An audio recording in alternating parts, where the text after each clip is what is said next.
My two alien neighbours showed up naked and begged me to fill them both. The unexpected arrival. The meteor shower painted streaks of silver across the October sky as Marcus Chen adjusted his microscope, examining the cellular structure of a rare orchid hybrid. His modest home on Willow Creek Lane had become his refuge after his divorce 2 years prior, a place where plants understood him better than people ever had. The doorbell chimed unexpectedly at 11 o'clock, an unusual hour for visitors in this quiet neighborhood. Marcus set down his notes and walked to the entrance, puzzled by who might call so late. Through the peephole, he saw two figures standing in the increasing rain, and his heart skipped when he recognized them as the reserved women who'd moved in next door 6 months ago. He opened the door to find Kira and Senna standing before him, rainwater streaming down their bodies, their clothing completely absent. Their skin held an otherworldly quality, pale and faintly luminous, like moonlight given form. Kira, with long dark hair plastered to her shoulders, spoke first, her voice carrying an unusual melodic quality. "Marcus, please forgive this intrusion," she said, her grey eyes reflecting depths he'd never noticed before. "We have nowhere else to turn." Senna, slightly shorter with copper-toned hair, wrapped her arms around herself against the cold. "We need your help desperately. Our lives depend on it." Marcus's scientific mind struggled to process the scene while his compassionate nature took over. He quickly stepped aside. "Come in, please.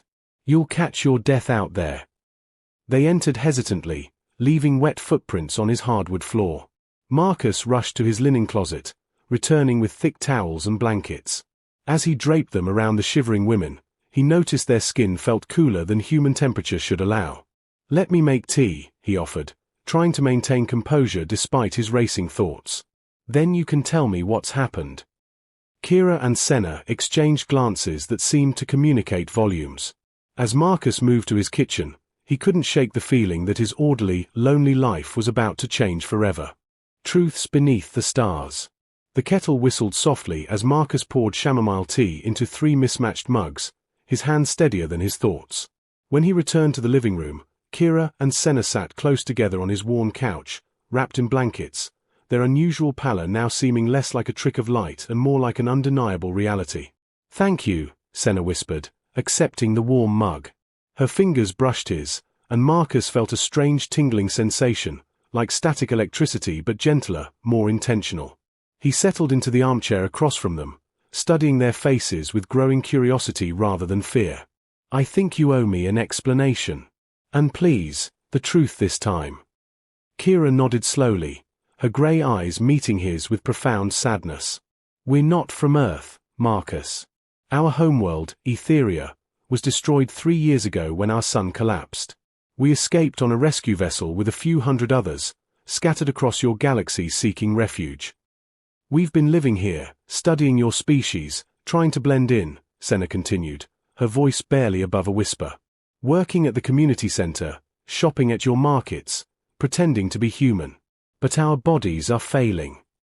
Marcus leaned forward, his scientific fascination overtaking his disbelief. "Failing how?" "Our biology wasn't designed for Earth-specific electromagnetic frequencies," Kira explained. "We've been deteriorating slowly. The disguise we maintain, making ourselves appear more human, drains what little energy we have left." As if to demonstrate, Senna closed her eyes, and Marcus watched in amazement as her skin brightened slightly, revealing faint patterns like constellations dancing beneath the surface. When she opened her eyes again, they held a violet shimmer that quickly faded. "That's extraordinary," Marcus breathed. "But why come to me?" The sisters exchanged another meaningful glance. Kira set down her tea and leaned forward. "Our people have a survival mechanism, an ancient practice called the resonance bond. When Etherians find themselves in hostile environments, they can adapt by forming deep connections with compatible life forms. Not just physical compatibility," Senna added quickly.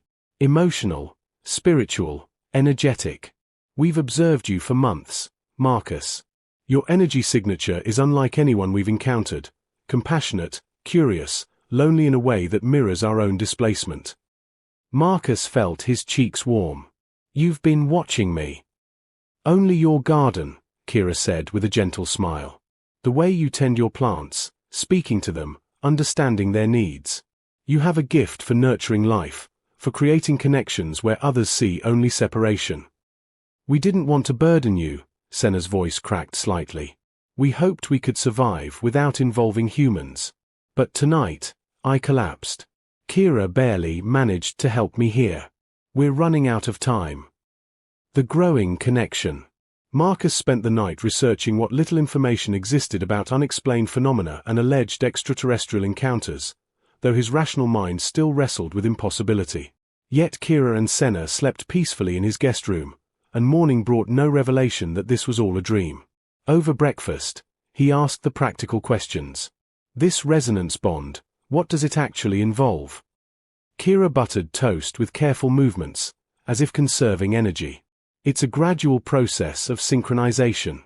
Our life forces align through shared experiences, emotional intimacy, and eventually physical connection. The bond allows us to draw sustenance from Earth's energy through you, while giving you access to our abilities. What abilities? Marcus asked, intrigued despite himself. Senna smiled, her first genuine expression of joy since arriving. We perceive energy in all living things. We can sense emotions, heal minor injuries, and communicate without words. Small gifts from our evolution, but precious nonetheless. The following days unfolded like a strange dream. Marcus called in sick to his research position, unable to explain his sudden need for solitude yet unable to send Kira and Senna away. They moved through his home like gentle spirits, helping with his plants, sharing meals, slowly revealing fragments of their lost world. One evening, Senna found him in his greenhouse, examining a wilting orchid he'd been trying to save for weeks. She approached quietly, placing her hand near the plant without touching it. Marcus watched as a faint glow emanated from her palm, and the orchid's leaves gradually straightened, regaining their vibrant color. "How?" he whispered, awed. "Life recognizes life," she said softly. "We simply remind it of its own strength." She took his hand gently, guiding it toward another struggling plant. "Feel the energy moving through you. You already have this gift, you've just never known how to access it." Marcus concentrated, and for a moment, he felt it, a warm current flowing from his chest through his arm, a connection to something vast and alive. The sensation was intoxicating. "I felt it," he gasped. Senna's eyes shimmered with unshed tears. "You're already bonding with us, Marcus. Even without the ceremony, your compassion is creating bridges." That night, Kira shared stories of Etheria while they sat on his back porch beneath unfamiliar stars. She described crystal cities that sang in the wind, oceans that held memories, forests where trees communicated through root networks spanning continents. "Do you miss it terribly?" Marcus asked. "Every moment," she admitted, her voice thick with emotion. "But I'm learning that home isn't just a place. It's wherever you're truly seen and accepted." She turned to him, her expression vulnerable. "You see us, Marcus. Not as curiosities or threats, but as people. That's rarer than you know." He reached out tentatively, taking her hand. The same tingling sensation flowed between them, but warmer now, more familiar. "I was so lonely before you arrived. I didn't even realize how much until you showed me what connection could feel like." The bonding ceremony. The full moon rose over Willow Creek Lane, casting silver light through the glass panels of Marcus's greenhouse. He had spent the day preparing the space as Kira and Senna instructed, arranging his most vibrant flowers in a circle: roses, jasmine, lotus blooms, and the rare orchids he'd nurtured for years. The air hung thick with their mingled fragrances, creating an intoxicating atmosphere. Kira and Senna entered wearing simple white garments Marcus had provided, though their luminescent skin seemed to glow brighter beneath the fabric. The patterns beneath their surface had become more visible over the past week, like living tattoos that shifted with their emotions. "Are you certain about this?" Senna asked softly, her copper hair catching the moonlight. "Once we begin, there's no reversing the bond. Your life will be forever intertwined with ours." Marcus had spent days considering this question, weighing logic against feeling, fear against possibility. But as he looked at these two extraordinary beings who had trusted him with their survival, who had shown him depths of connection he'd never imagined possible, the answer came easily. "I've never been more certain of anything," he said, stepping into the flower circle. They joined him, forming a triangle with hands linked. Kira began to hum, a wordless melody that seemed to resonate in Marcus's chest cavity. Senna joined her, their voices creating harmonies that made the air vibrate with visible ripples of energy. "Close your eyes," Kira whispered. "Open your heart. Let down every wall you've ever built to protect yourself." Marcus obeyed, feeling vulnerable yet safe. He thought of every lonely night, every failed connection, every moment he convinced himself he was better off alone. He let those defensive barriers crumble like sand. Warmth flooded through him, not from any external source but from within, as if something dormant had suddenly awakened.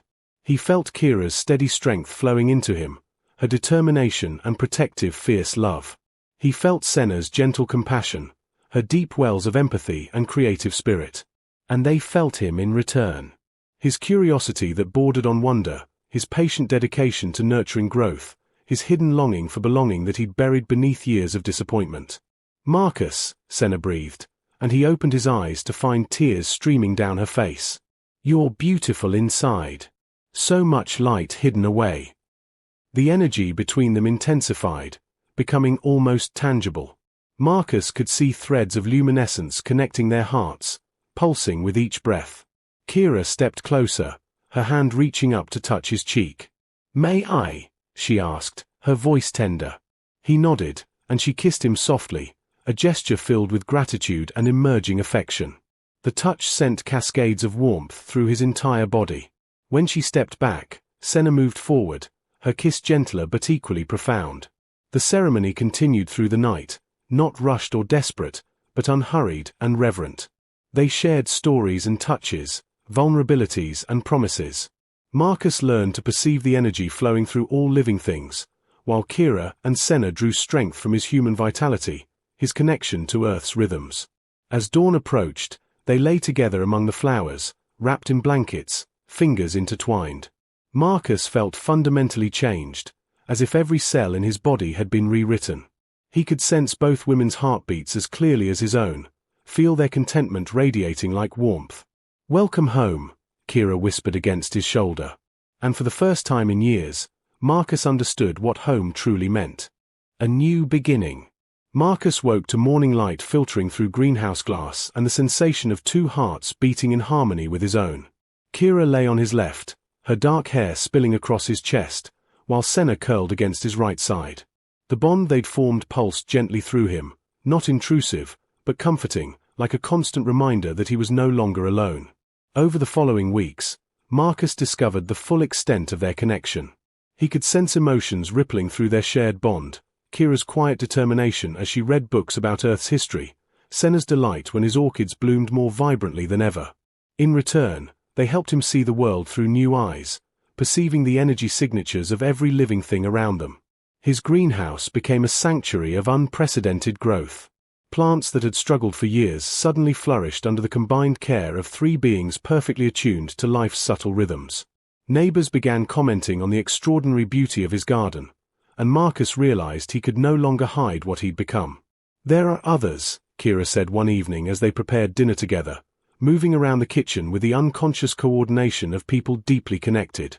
"Other Etherians scattered across Earth, struggling as we were. And humans like you, Marcus, lonely souls with the capacity for extraordinary bonds." "What are you suggesting?" he asked, though he already sensed her thoughts through their connection. Senna set down her knife, her expression hopeful. "We could help them. Create a place where refugees from any world could find sanctuary, where connection is celebrated rather than feared." The idea took root quickly. Within months, Marcus had converted his property into a discreet haven. Word spread through carefully hidden networks, Etherian survivors seeking compatible humans, humans seeking something more than ordinary existence, and others from species Marcus had never imagined, all searching for belonging. His botanical research became a cover for something far more meaningful. In his greenhouse and expanded gardens, beings from different worlds learned to coexist, forming bonds that transcended biology and circumstance. Some were romantic triads like his relationship with Kira and Senna, others were deep friendships or chosen family connections. On a warm summer evening, Marcus stood in his garden watching a newly bonded group, a human artist, an Etherian musician, and a being from a water world called Thalassia, laughing together as they planted moonflowers. Kira slipped her hand into his, while Senna wrapped an arm around his waist. "You've changed so many lives," Kira murmured. "We changed each other," Marcus corrected, pulling them both close. "That night you showed up on my doorstep, I thought my life was ending. I didn't realize it was finally beginning." Senna rested her head against his shoulder, her contentment flowing through their bond. "Etheria is gone, but we're building something new here. Something better, because it's built on choice and genuine connection rather than merely shared origin." As stars emerged overhead, some familiar, others that only Kira and Senna recognized, Marcus felt profound gratitude for the meteor shower that had brought them to his door. He had spent years studying life through microscopes, trying to understand its mysteries from a distance. Now he lived within those mysteries, part of a tapestry of connections that spanned worlds. His two alien neighbors had indeed filled him, not with anything external, but by helping him access the vast capacity for love and connection he'd always possessed but never fully awakened. And in return, he had given them not just survival, but a new home built on acceptance, trust, and the radical idea that love recognized no boundaries. The universe, Marcus had learned, was far larger and more wondrous than he'd ever imagined. And somewhere among its infinite possibilities, there was room for everyone to find their place, their people, their home. 4 lines of wisdom. True connection requires vulnerability and the courage to reach out when we need help most, for in admitting our needs we invite others to share their gifts. Compassion toward others in their darkest moments can transform not only their lives but our own, creating ripples of healing that extend far beyond our immediate understanding. Love and understanding transcend all boundaries, whether cultural, physical, or even planetary, reminding us that our capacity for connection is limited only by our willingness to open our hearts. Our greatest loneliness often prepares us to recognize and embrace the connections we truly need, teaching us that isolation is not our natural state but rather a temporary condition awaiting the right moment of transformation.